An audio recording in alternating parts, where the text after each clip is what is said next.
Ito na pala ang ating traditional bower, si Carol.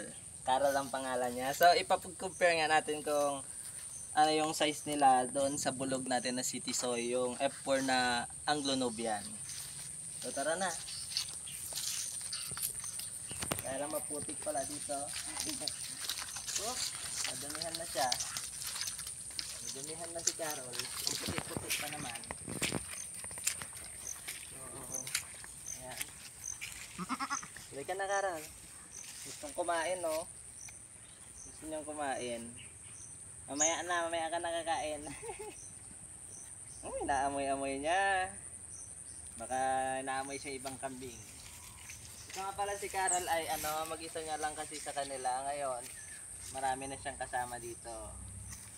Hindi ka na, Carol. Dito na. Ay, hindi niya pa alam to. Akit kaya siya? Carol. Akit kaya si Carol?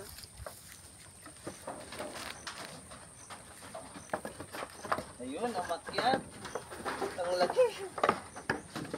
Oh. Ayan. Yung mas malaki siya. Mas malaki siya kaysa kay natin. Wow, hi, welcome.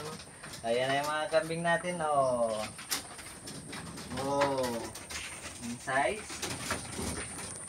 So far, okay naman yung mga kambing natin, nakakalakad ng maayos dahil kahapon nga pala ay nag-inject kami ng iron. So kinakabahan nga ako baka hindi makapaglakad yung mga kambing ngayon. Ayan na sila, oh. Ayan, oh. Ito na yung bulog natin, papag-compare natin. Dinali na natin siya dahil oh. Mas malaki ito. Oh, buntis yan. Tisoy, buntis yan. Hindi yan natigilan.